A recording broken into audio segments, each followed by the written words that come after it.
परी नये तुका पंढरीच्या. ते म्हटलं आम्ही वाराणसी पाहिली, द्वारका पाहिली, गया पाहिली, पण पंढरपूरच्या तुलनेत ती सगळी तीर्थ बसत नाहीत. पंढरी क्षेत्र असं आहे की ज्या क्षेत्रामध्ये ऐसा ठाव नाही कोठे देव उभा उभी भेटे. जिथे देव उभा आहे आणि तिथली जी देवी ती उभी आहे.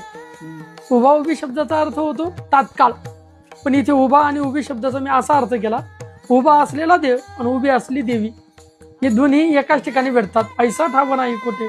इतर ठिकाणचे देव तुम्हाला तुमच्याच प्रत्यक्षात उभे असले तुम्हाला पाहायला मिळणार नाहीत, पण हा देव मात्र आपली प्रतीक्षा करत आपल्या प्रतीक्षेसाठी थांबलेला आहे, उभा थांबलेला. तुकाराम महाराज म्हणतात, उदंड पाहिले उदंड ऐकले, उदंड वर्णिले क्षेत्र महिमे, परंतु ऐसी चंद्रभागा ऐसा भीमातीर ऐसा विटेवरी देव कुठे. ते म्हटलं आम्ही बरेच तीर्थ बघितले, बरेच तीर्थ पाहिले, काही ऐकले, पण आम्हाला माहिती आहे पंढरी सारखं तीर्थ जगाच्या पाठीवर दुसरं कोणतं नाही.